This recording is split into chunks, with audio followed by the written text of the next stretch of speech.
Welcome to CEO Sales Sessions. I'm Gazzy, your host, former political staffer turned entrepreneur and founder of Sales Beyond Scripts, where I build CEOs whose sales feel effortless and profit becomes inevitable. I've spent years in the highest pressure rooms, both in politics and business, and I'm bringing you everything I learned straight to this mic. No fluff, no filler, just actionable steps, tough love, and big thinking alongside some of the sharpest CEOs in the game. Let's get to work. Welcome to this episode of CEO Sales Sessions with your host, Gazzy Amin. I'm so thrilled that you're here for this conversation because this is actually my first guest episode. And there was a lot of pressure around who would I bring for my community because I value your time. And I also know that you're looking for the real deal. You're not looking for something that you can find on ChatGPT or Claude. You're looking for experts who will really give you the details of what is working in 2026. So I've brought you one of the best of the best. I'm so excited to introduce you to my friend and today's guest, Amanda Kohal. Let me tell you a little bit about her, and then I'll let her introduce herself as well. My next guest is someone who I've personally come back to year after year for my marketing strategy anytime I've done a pivot, and I needed someone that could provide me with systems that would work for me. Amanda is an online behavioral expert. She's the founder of Wolfie and the creator of the InstaSite model, which is something I actually followed for years. It's a social strategy framework that turns your profile into a full conversion engine and sometimes even replaces the use of a website. She understands how buying decisions are made, and I'm so excited to pick her brain and get you some information. Let's rock into this. Welcome to today's episode. Thanks for having me. This is so exciting. This is so exciting. You know, it's special for me because right now I'm sitting looking at you face to face in Toronto at Grid Studios. But prior to this experience, we've been online friends for years. We've been colleagues for years. You actually helped me create my personal brand when I started really diving into Instagram in 2021. And it's just been such a treat for me to learn from you. And then now to have you as my guest and share you with my community, it just feels so special.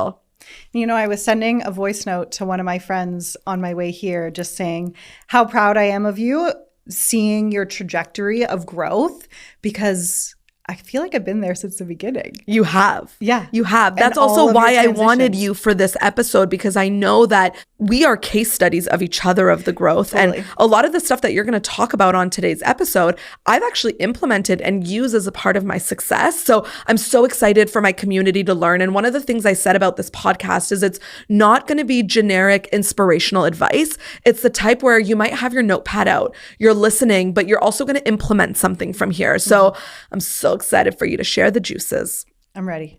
Okay, I feel like it's always fair because we as entrepreneurs work so hard on presenting who we are. Like if you're going to present yourself to my audience, I read your bio, but who are you? What are you an expert in? I'm an expert in online behavior and really how audiences move through funnels to make buying decisions.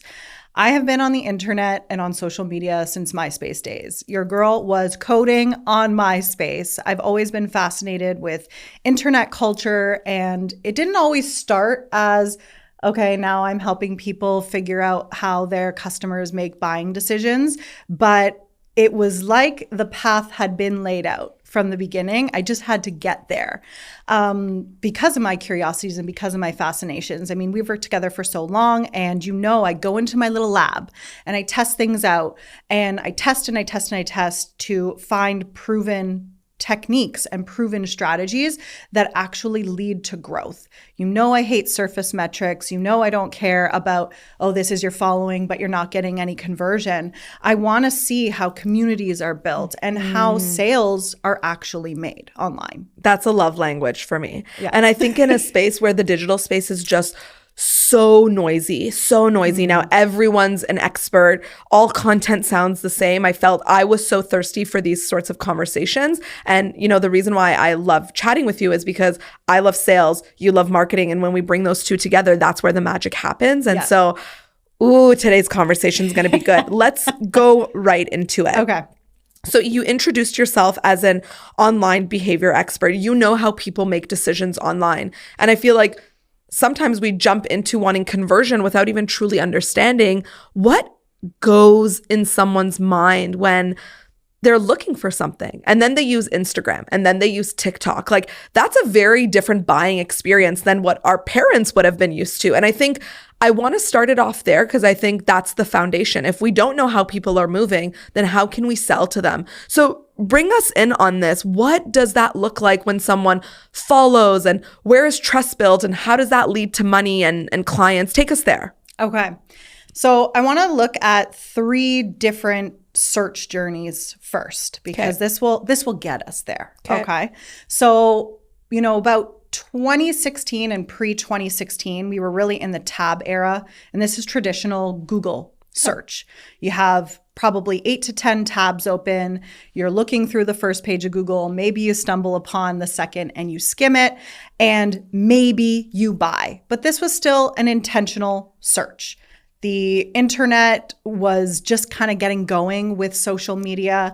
I mean, I know we had the Facebooks, the Twitters, Instagram was rocking and rolling, but advertising in those spaces wasn't big yet.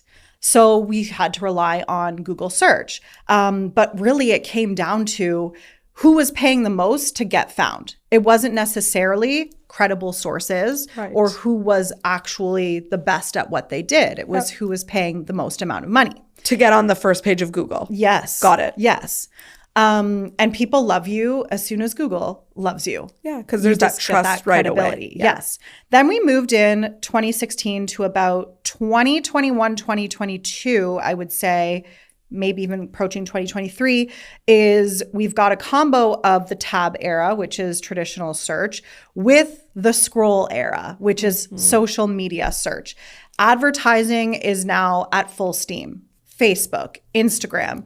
It just had started on TikTok a few years ago. And we're being pummeled with tons and tons of information, whether you're scrolling on social passively or you're actively searching for something. Yes. So in the tab era, it was let me ask Google. In the scroll era, it is let me check TikTok and see what's happening over there. If you're looking for a restaurant, you're looking for a recommendation on a hotel, you want to get the overall vibes. And social media really gave that visual to the search. Yes. You're seeing from real people, hey, I just stayed at this hotel. Here's a vlog of that journey. It really allows you to see more than what just like the Google listing might. Yes. Yes. You get the visual with the search. And it's not always an intentional search, right? Because you're being shown content based off of your interests and your preferences, depending on the algorithm of the platform that you're on. Now we are in the Ask AI era. It is the let me ask chat real quick. And I'll just use chat as the example because that is the most well-known of the AIs, right? And we are cutting that buying journey into now 3 to 4 steps. You're going on AI intentionally, asking a question. You're being fed 3 to 5 recommendations, whether you're looking for maybe a mentor to hire. AI is recommending these folks, and we'll get into how you can get recommended on AI and how that kind of happens. But basically, it's just being clear online and being consistent online. The more avenues and the more spaces that you're on online, the more likely it is that you're going to get recommended by AI platforms. You really got to get your name out there. And I feel like you're definitely getting recommended on AI left and right these days. So we've got search, you get the recommendation, you maybe go and do a quick social check for validation that this person is who they say they are, and then you buy. Yes. And I can see myself in that. It's like I'll find something, but then I'm using that social platform, whether it's TikTok or Instagram, to kind of double check to just make sure, like, is the vibe right? Are we aligned values wise? Is the aesthetic there?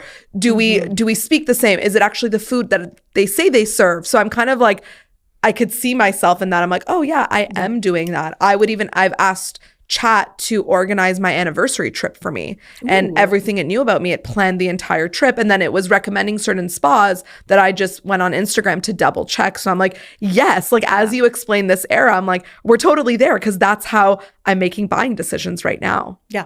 Yes, which is so interesting because now, I mean, I know so many people are going to ask that question. Well, then how can I be recommended?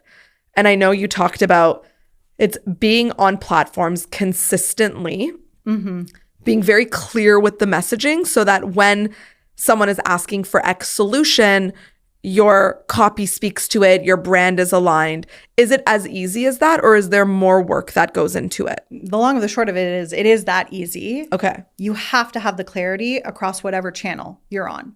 No matter where somebody finds you online, if it's your website, if it's LinkedIn, if it's Instagram, if it's TikTok, they need to be having the same experience. There needs to be one core message and understanding on these platforms, because what's happening, and this was even through traditional search, through social media search, and now through AI search, is if AI is confused, think about how the user feels. Yes. AI can't place you somewhere and then figure out, who do I distribute your content to? Who do I feed your name to? That's right. And your user and the user is actually feeling the exact same way if there isn't clarity.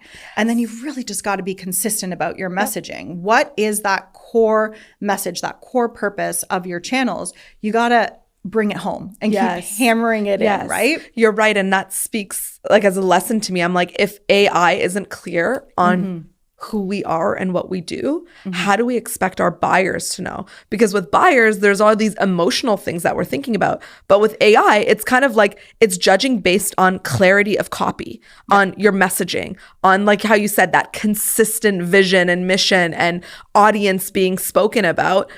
If AI doesn't know that, then you got to do that first job about like really getting clear on who you serve, what you want to be known for in the online space. Because once that's locked in, then it's easy for AI to be like, I know you. Now I can share you with other people who need you. Yeah.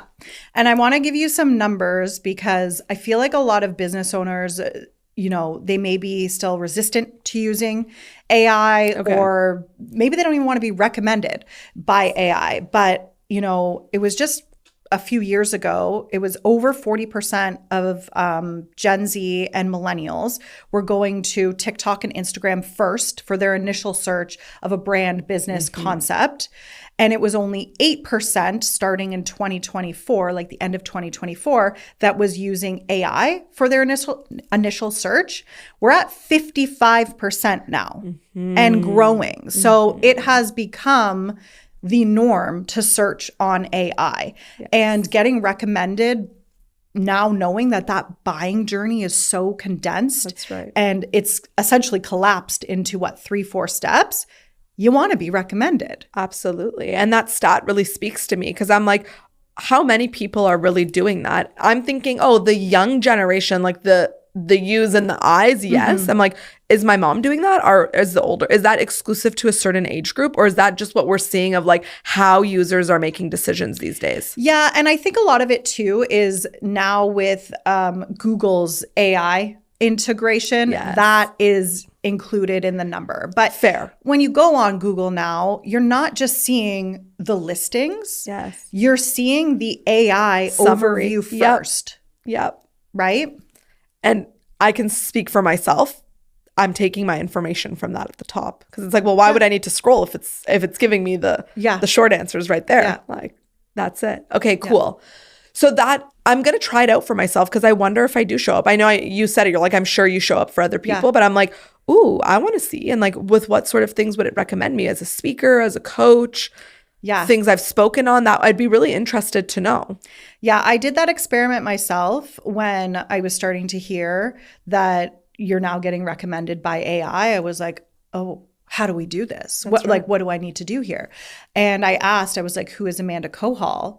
And sure enough, the Insta site came up. Founder, creator of the Insta site. And I was like, that's exactly what I want people to Yes. find when they search my name. Yes, that's how you know it's working. You're like, yes, it's working. Yeah. Good. Okay, and I want to talk about the Insta site. Because that's something that I followed for so long. I was of this type of person. So I identify as a business owner first and a content creator second. I am still a content creator. And I think if you're a business owner, you have to embody and just be okay with the fact that part of your job in 2026 is to create content.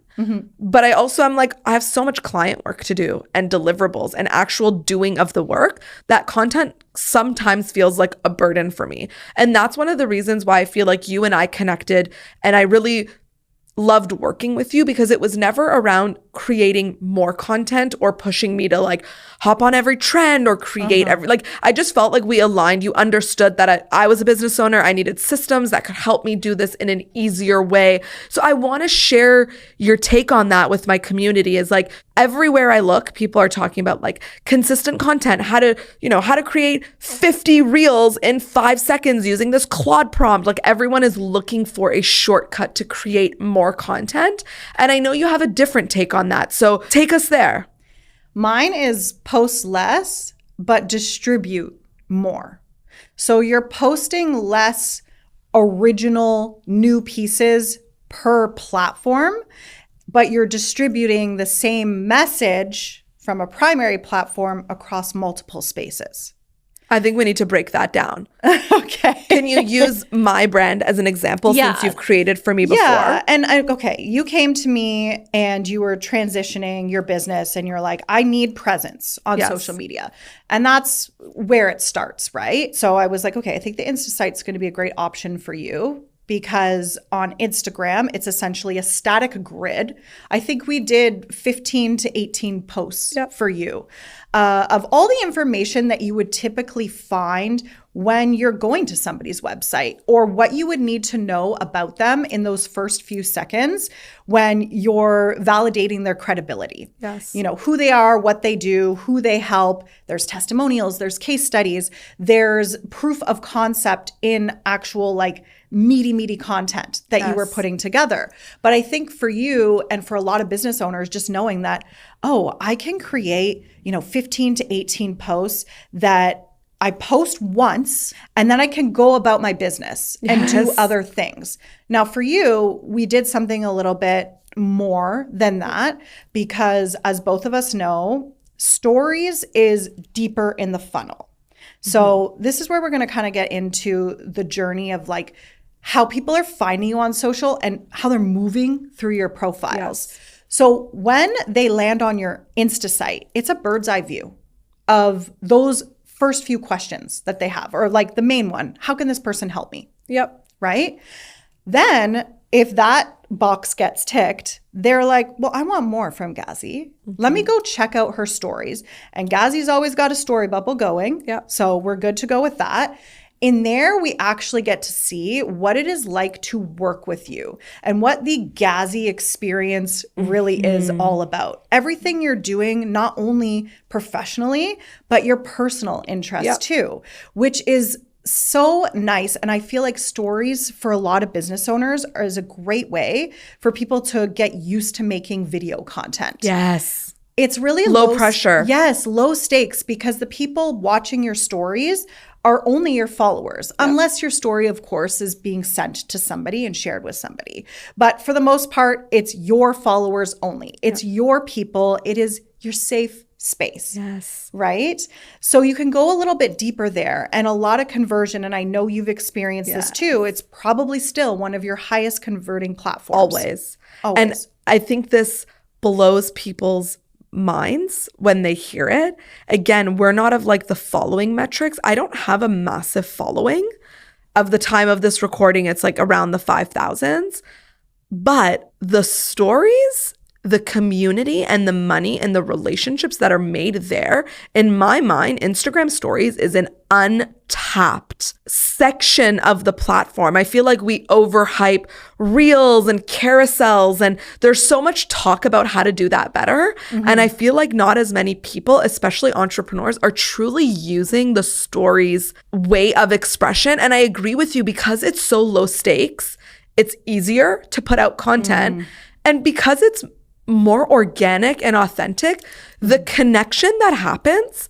Like I could post a reel and have no conversations that come from it. But if I post a story, you bet there's like 40, 50 girls in the DMs asking, where are the earrings from? Where are you going? Gazzy, tell us about this. And I think in a world where there's so many people who sell what it is you do, it's actually in these trust building moments that happen through Instagram stories that really build this level of trust that personally, I sell high ticket, and stories is one of those functions for me that allows me to build trust with my prospects in a way that for me, email marketing hasn't worked for me the same way stories has, because I'm an expressive person. I like to talk with my hands. I like to show you my lifestyle, what I'm up to. And stories has been such a great function. And I got to give you a shout out because you really pushed me with that.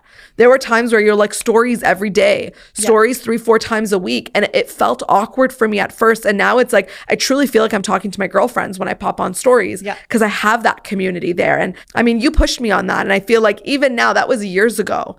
Maybe 2021, 2022 was when I really started showing up on stories. But if you're not showing up on stories now, I'm like wanting to kind of send this with love of like, get on stories. Use that to build your community and your platform, because most times stories work better for me than any ad, any email, any collaboration, because the trust and connection is just so, so deep.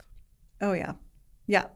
And I mean, I pushed you because I not only experienced the same thing as you. I'm getting all these clients. I was getting burnt out from posting every single day on social media. And that's how the Insta site was born, right? And I was like, let me test something. Because if your feed is for top of funnel, it's for the masses, anybody can see your feed posts. Depending on the platform, sometimes you get more views than others. But stories was where the conversations were happening and the conversion was happening. So I was like, let me see, if I do not post to my feed for a couple of months and I only post to stories, will I still convert? Yes. My conversion quadrupled as soon as I stopped posting to the feed. And I was like, we don't need to be doing all this crazy stuff.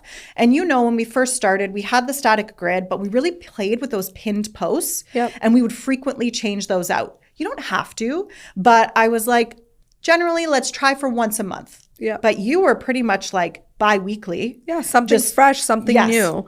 But it wasn't not constantly having to create, which again, like that word burnout, I see so many people think of content and burnout and put those two together because they feel like it's hard. And that model that you had shown, which is like, take the heart out of it, just show up on stories and just have a few really professional grid looking posts there. That will do the heavy lifting for you. I thought, oh, this felt a lot easier for me. And so most launches happen through stories. Ticket sales, promos of stuff, sponsorship deals, most of that really happened through stories for me. Yeah. And I mean, I can't wait for you to get into email marketing too. And hopefully TikTok, because let's talk about that. Is a biggie, right? I mean, Instagram is that validation. It is the social proof. If you want to now see, aside from LinkedIn, who the person is that they say that they are, you're checking Instagram and you're like, ooh, they've got this professional Insta site. Right. It's like a nice little business card. That's right. Right? It is exactly that. Yeah. But I'm getting to see Gazzy a little bit more in stories. This is fantastic. I can now kind of get a sense of, will we vibe? Do I want to work with her? Yes. But it's a space like TikTok. This algorithm is a community-centric algorithm. Yes, they have things that they try to push to, but not in the same way that Instagram does. When Instagram drops a new feature, you're not using that new feature, your reach, your engagement, it tanks, right? On TikTok, they're like, use our new features, that's great, but we're not only going to reward you if you're using our new features. We're rewarding good content and watch time. And if you can hold people's attention in a world where our attention spans are a little bit on the fritz, you know? Some videos I'm like, listen, my attention span is fine, but it depends on that content. Correct. If it's good enough, I'll stay. If it's not, scroll. But TikTok is a discovery platform. It is a reach platform. It is an overnight. You could see somebody with 0 followers jump up to over 10K, 100K. Next thing you know, they're at 1 million. So that happens so much faster. So I always recommend for business owners that are just like feeling burnt out and they're like, how do I maximize my visibility with whatever little time I have right now? Yep. Create this static grid on Instagram. If you want to use stories, even better. Don't have to. Spend your time creating and getting your message out there over on a space like TikTok. It just happens that much faster. And you don't have to continue to use TikTok if you're finding, you know what, I kind of want like longer form content. Maybe I want to move over to YouTube. YouTube is great too, but TikTok is a great starting point to jump things off and kick things off, right? Yes. And then you can go deeper over on YouTube, because the shelf life of a post over on TikTok is months. It is years. Whereas you look at a space like Instagram, sure, you can maybe have a viral reel, but it's really more of a community platform in the stories. Like, I want to feel like a group chat in the DMs, right? Yes. The stories, I want to feel like a FaceTime. Yes. Yeah. Yeah, I always love that example. Is like stories are FaceTimes, and it just creates this like kind of relaxed environment where you don't have to show up with maybe makeup or in an office outfit. Like, you could really just be who you are. And I find that the more natural you are, the more connection is created. And I think there's a similarity to that on TikTok. I didn't do as great of a job as staying consistent on TikTok. I started a little bit when you had suggested it to me, and it worked and I liked it. I preserved all of my energy for Instagram. Yes. But now that I'm thinking about it, is like, for Instagram, there's more effort into creating content, at least in my opinion, versus on TikTok, the content I see do really well. It actually doesn't follow brand guidelines or like aesthetic. It's almost like the more shaky, the more ugly, the more unorganized, like the better it lands and the more it gets shared. And so I say that to myself to be like, girl, like, just give it a try. Like, you don't have to overthink it as much. Versus with my grid on Instagram, I am kind of intentional. I really do want every post to serve a purpose. I always ask, like, what is the purpose of this post? It has to serve a purpose. But I feel like that's why I didn't do well on TikTok, because I'm an overthinker. And then it doesn't need that. It could be a rant on TikTok and it might do a lot better. Am I on the right track to think about it this way? Yeah. And I mean, even when we were working together, we saw that your best videos were where you're sitting in your car and you're just, going for it. That's Mixing on the ones and twos. That's right. You know? That's right. Which is so funny, because people always ask like, hey, like, do you have a videographer that could film me? Do you have a studio you recommend? And sure, I'm down to share and I could connect people with, but I'm just like, you don't understand that you will do better if you just do it with an iPhone. Like, I think especially now in this AI era, that authenticity of it being, knowing it's the human makes a difference. And I think it will continue to like increase in currency, I would say, because of the way that it's going to be more rare to see people just in their car shooting the shits like you cross the legs in the conversation. I'm sitting in my back seat. That's it. You're in the back seat of the car. Like, that's the studio. And again, that authenticity feels like I can trust you more than this super polished look with the gimbals and the mics and the transitions. And I think that's kind of why I'm always attracted to your way, because in an era where it's more about like the polished look, I think your values on really showing who you are. I mean, I've paid you thousands of dollars to help me with things. And I hadn't even met you for the first couple of years, but it was always that, because I felt like, oh, we would have chit chats on FaceTime, but it was really just you and I talking over DMs and then me seeing your videos and all that sort of stuff. So I'm like, that's, I think, that uniqueness that is going to increase in value in this marketing world as we move more and more into AI. Would you agree with me on that? Totally. And I wouldn't say like polished content has its space on the internet. Fair. And you're now encouraging me to integrate that a bit more. We're starting to get ready every day. We're doing it.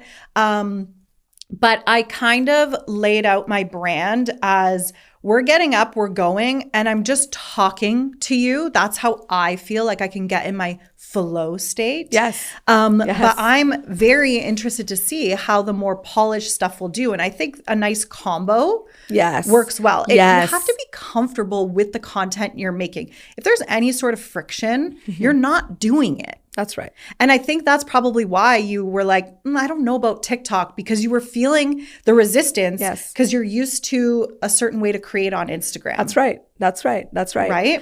And I think you're right to say there's this perfect balance. And there's two more things I want to talk about in this conversation. One is a little bit around batching content. And then I want to talk a little bit about AI again, because I think that's top of mind for a lot of people. My question around batching is, I agree with you. I personally love, for my own feed, this is how I've been growing my social platform, is I do a mix of working with creators who come to me to help me film content, where I'll batch, based on my pillars, my themes. Like, I talk about sales, I talk about marketing, I talk about leadership and mindset. Those are my 4 pillars. And so I'll create, let's say, like 20 content pieces and then batch those, and then sprinkle in the in-between of like hey, I'm filming the podcast today. Come with me to the studio. Here's one of my takeaways from this conversation with Amanda. So I find the blend that makes it most real, but also professional, is integrating a mix of these two. I would say there's no percentage I follow where it's like 50s professional. I go through different seasons, but I kind of like that mix. And I find that, again, people want to see the professional to know it's the real deal sort of vibe, but they also need the, I see you with your sweater on or your robe on a Sunday morning reading your book, and I can trust you on that human level, which is why I will pay you. What do you think about batching? Is it something you do? Like, how can we equip entrepreneurs to be more effective with their time when it comes to content creation? Because I know that's a limited resource for us, time to create this content. What are your tips on that? I love to batch here and there. You have nailed batching. I'm still so like, what do I feel like talking about today? Because I'm in my stories, I'm posting in real time, and usually a video that I've posted on TikTok, I've probably recorded it that morning. So my batching is a little bit different in that I like every morning to go sit in my car. Okay. And what are we going to talk about today? Because I know when I bring that content over to Instagram stories, my DMs are going to be about that topic. And I want to be like thinking about that topic as it's happening. So I usually only batch like 3 to 4 at a time, but they're in the backseat. In the backseat. Okay. Sometimes, from the couch, from bed, wherever. Because, and it all kind of, flows in the same topic. Like, they're little subtopics of one another. So if a conversation goes more towards one topic, I'm still in that headspace. Yes. So I love batching but it depends on the type of content you're batching. Yes. Like, if you can really talk about things naturally every single day, and you're comfortable being on camera, then don't batch. But if you are like, I've got half an hour in my week to make content, batch it out. But I would say where you're going to find the most use out of your content is you've got to follow up those pieces that you're posting on a feed with a story or some space that is going to have a deeper conversation. Correct. And you need to be in the moment for that stuff. Yes. So you can automate feed posts, but if you just post ghost, forget about it, it's wasted effort. Yes. You have to be present after the fact. I love what you're talking about there. This is something that I also implement as well, which is, okay, even if I batch, because like I'm one of those people, I don't have a lot of time for content. For my own. For other clients, I've got time. But for my own, like story of entrepreneur's life, there's always so many things moving. So the way I like to do it is I would batch more of my feed posts, but as you say, pick that topic of the feed post and dive deeper into it in a more organic way of that day. I really love that blend. And I'm glad we talked about it, because I feel sometimes we're confused on how to use the different parts of Instagram. And so I think that's just a nice way to show it's like you could be talking about the same thing, but the formats of it are different. And again, I always say, like, just try stories, because you would be surprised at the level of engagement and hype up that you get. It could be the same content that you posted here, but the minute you share it on stories, it just goes so much deeper. I experienced that with sponsorship. I just did a sponsorship for a brand, and I posted about it on feed. There wasn't much interest. And then I posted about it on stories, and instantly there's booked calls that happen there, because I could just share about it in a more organic way. So I would love that if you're listening to this, you would run with this example and you would try create something as a feed post, get it up there as grid, whether it's reel or carousel, however you want to create that. And then take Amanda's idea of breaking that up and putting it in a more organic way over on stories. I guess you're not saying one is better than the other. You're explaining in this big journey of the client journey, this is the way they move through these different levels of the internet. So post less, distribute more. That is exactly what it is. The idea starts on your primary platform. For me, that's TikTok. Everything trickles from there. How many times a week are you posting on TikTok? I was doing daily, and now I'm about 3 times a week. We're ramping up again since I am introducing a new series called Amanda Explains the Internet. Which I love so much. Tune into that. So is that shorter form content that you're creating on TikTok? Like what's the time? Usually between 3 and 5 minutes. Oh, wow. Yeah. So you can actually create 60-minute videos over on TikTok. What I like to do if I'm going over a minute and a half, I actually put a little timestamp on the screen. Yes. And I say, this is a 2-minute and 50-second tutorial. Yep. And always in my videos, I'm like, grab your pen and your paper. So I'm giving people context of what to expect. Like we're sitting down and we're learning now. We're locking in. That's right. This isn't just a 30-second trend. Like I'm going into something. And if that's your thing, cool. And what I found by doing that is it actually has garnered a lot of saves. Yes. And then it has brought a lot of comments too and questions, which then leads me to making more content. That's right. So that's another thing about batching. And you'll find this especially over on TikTok. People ask a lot of questions. Yep. That is your content. Yes. Yes. I remember us talking about this. Take the comments, make a video about it. Yeah. Easy. So if you're sitting there one day, I've got nothing going on in the old noodle. I don't know what to post today. I'm just not feeling motivated, I should say, or inspired. Go look at your comments, respond to it with a video. Yes. Yes. Yeah. I love that. I love that. Okay. You've inspired me to go back on TikTok. And again, I think it brings up a point because for the last couple of years, we've been in this short form era where everyone's prioritizing that. And I think because everything starts to look the same and there's people who know nothing who make expert videos, and you can sound like an expert for 30 seconds. You can sound like an expert for 50 seconds. You can sound like an expert for 90 seconds, but you can't sound like an expert for 60 minutes. And so I feel like long form is bringing its place back again. And we're seeing that with things like YouTube, even me with podcasting. That's why I'm launching this as well, because I could fake it on Instagram for 30 seconds. But if you listen to 3 hours of the podcast, then the relationship and trust, and also to know if they're the real deal, you can kind of grab that in longer form versus with short form, it's a bit harder. Yeah. Yeah. It really positions your expertise. Yes. And TikTok, again, is low effort. It feels very much like stories. As you were saying earlier, it's a bit messier. If you see somebody in their flow state, sitting in the backseat of their car, sitting in the front seat of their car, just waking up, walking around and talking, there's an automatic trust there too of, this person knows what they're talking about. That's right. They can talk about it anywhere. That's right. It doesn't matter the situation. And it doesn't break the fourth wall. Yes. Because sometimes when the content is too polished or there's all these sound effects, which for my generation and above, because I'm 10 years older than you, Gazzy, which is wild to say because I talk. Don't bring it up. Don't bring it up. Not. All these sound effects and quick cuts, I get distracted and I'm taken out of the content. Correct. And maybe it's just because of what I do, but I'm thinking about, oh, they must have practiced this for this long and they had to set this up and do their makeup and think about all these details, which is impressive for sure, but now I'm not even listening to the message. That's right. So it becomes a distraction. Yeah. And I would say if you're really trying to build a long-term brand and a space of authority, you need to minimize distractions and your voice needs to be the main character. That's right. I love that.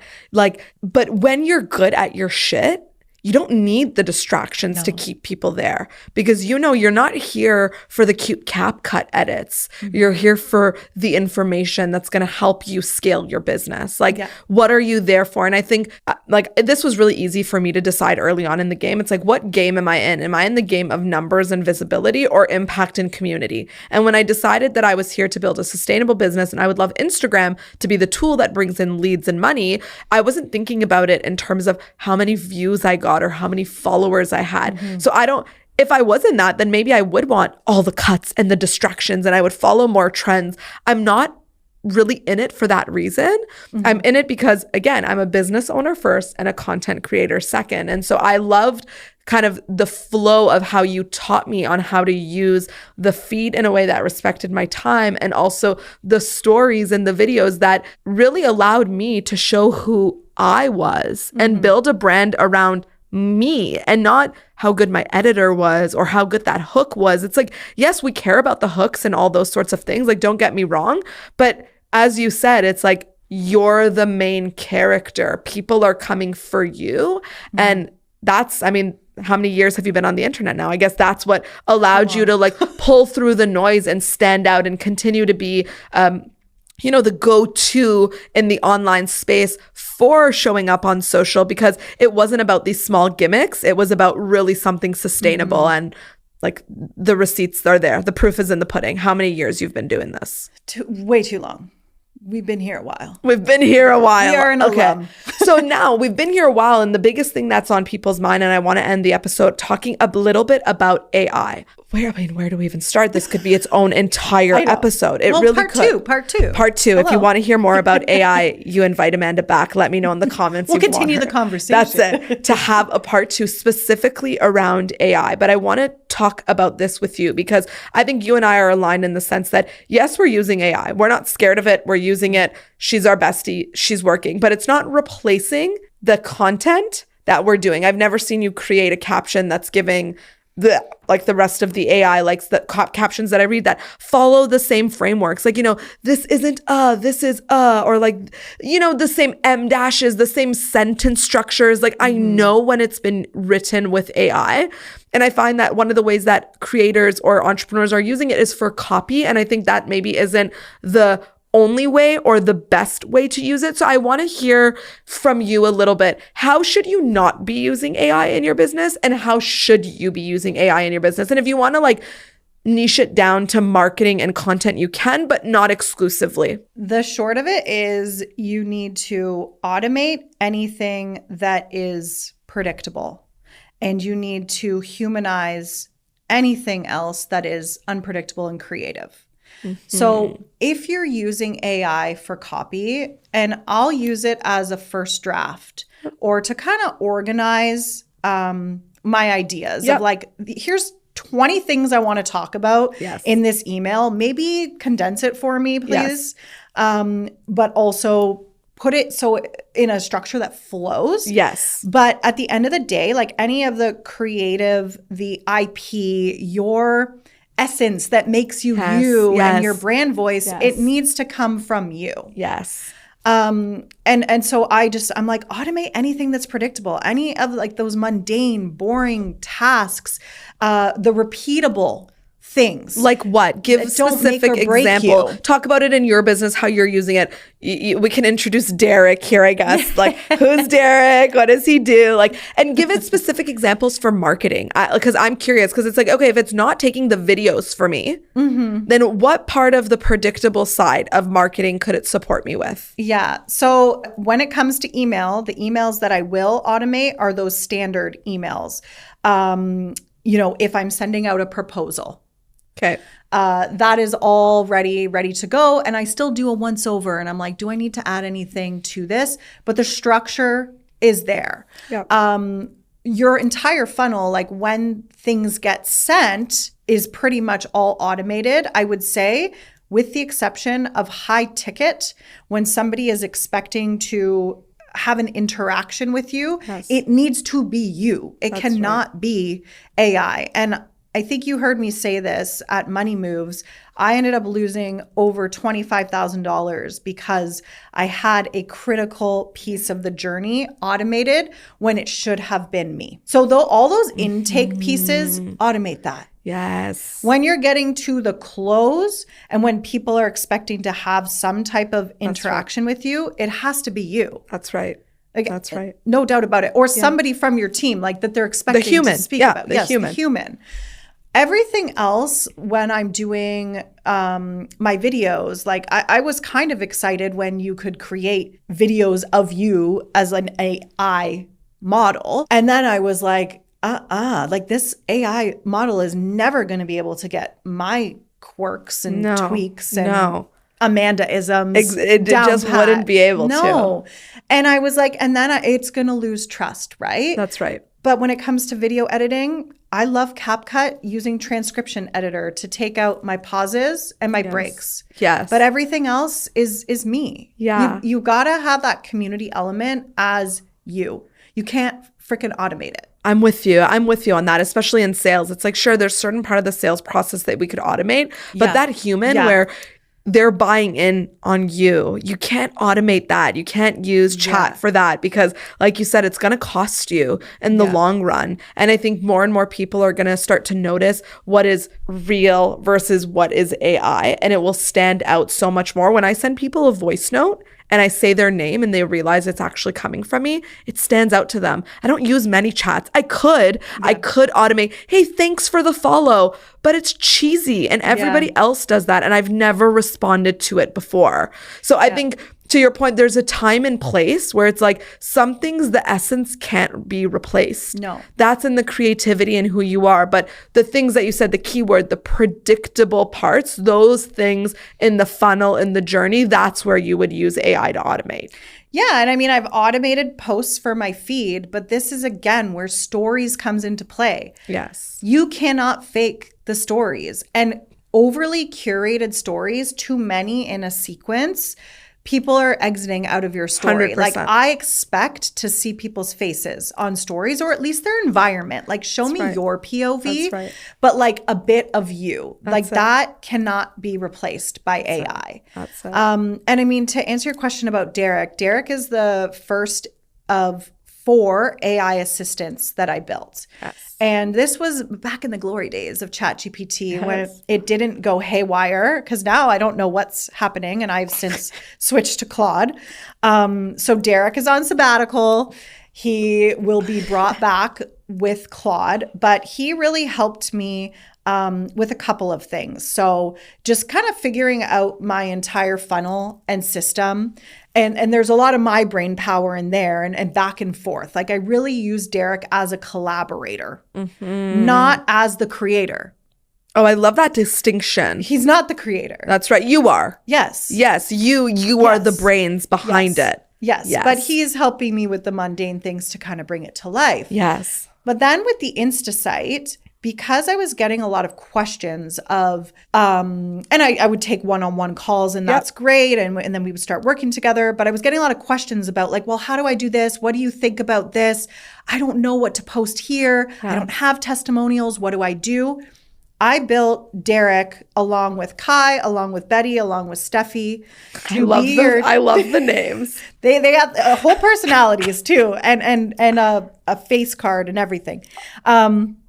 They were my team that was acting as my brain 24/7. So if you had a question about the Insta site, because I have that DIY guide for if you're just getting started out, you could go log on into ChatGPT and ask any one of them what to do next. Brilliant. Yes. Brilliant. So those were predictable questions that others have asked before, that it's not, it is still your unique essence, but it's been through data since these are repeating questions. Let's automate this part of it. I had to love feed AI so many different scenarios. Yes. I was like, here are the it. categories of business users that are using the Insta site. Yes. This is what they're going to ask you if they are a lawyer. This is what they're going to ask you if they're a coach. This is going to ask you if they're brick and mortar, e-com. So when you first log on to Derek, he asks you a series of questions, and they're progressive questions. Yes. So there's your first set of understanding your brand and your voice, what industry you're in, your title, all of that kind of Amazing. stuff, contact information. And then it goes deeper of like, are you building an Insta site, or are you just looking for a content plan? Like, and then it would keep taking you through. But I had to program that. Right. Yes. That's the part where it's like there's things that you have to do to set it up for success. Yes. Incredible. And I can't. Are you going to build for other people? Yes. Is that the new thing coming? Yes. I've started to build for some folks. Yes. Their own AI assistants. Yes. So they can now log on to their Claude, which I have access to as well.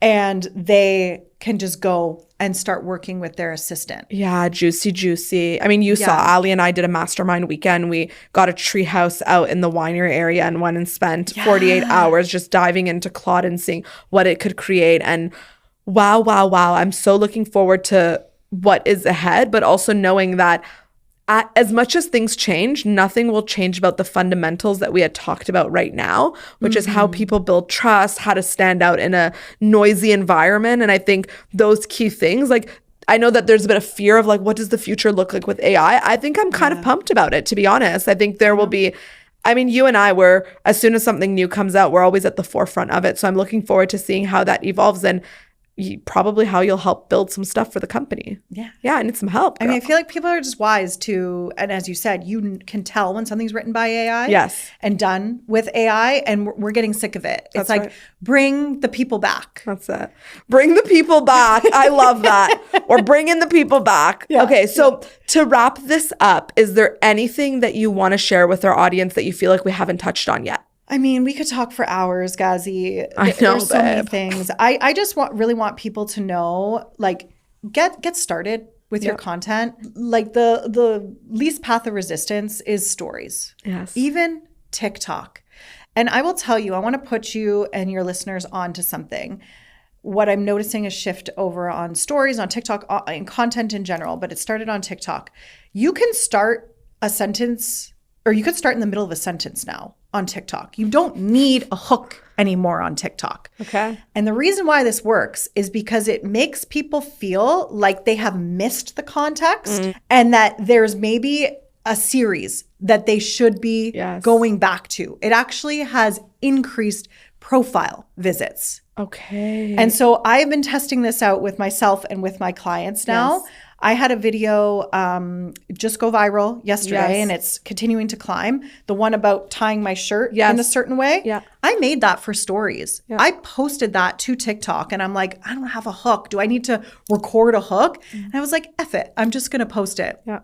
She's going viral. Wow. And now people are visiting the profile, following, because they're like, oh, there's other content like this. Yes. Yeah, so get started. And when it comes to using AI, like, use it as that collaborator, not the creator. You can't just go to it and be like, make this for me without any sort of context. Yes. Yeah. I love that. And I want to say one of the things, my goals and intentions with this podcast is that when someone hears a bit that lands for them, that they would really run on it, that it would be worth their time because they actually implemented something. And you gave that perfect example. So my ask is that if you listened all the way to the end of this episode, to make it truly worth it, your time, to act on that one thing, whether you record something mid-sentence without a hook, or you post your first ever story and tag Amanda and I on it, it would make us so happy, because then we would know that we actually gave you something useful to take in today. So I'm so grateful for your time, Amanda, because I got something. I'm going to kick back off on TikTok again, and I'm giving you the creds for it. And that's a wrap on this episode with my marketing guest, Amanda Kohal. We'll see you next Tuesday. Well, that brings us to the end of today's episode. Thank you for sharing your time with me. I know as a CEO that time is your most valuable asset, so let's make it worth it. What's one thing that you're going to implement or embody today? Because listening without action is just entertainment. So DM me your takeaway on Instagram @AuthenticGazzy. I want to hear it, and I promise you I will hold you accountable. And if this episode resonated, share it with a woman in your circle who needs to hear this. And if you haven't already, follow and subscribe so you never miss a Tuesday. I'll see you next week.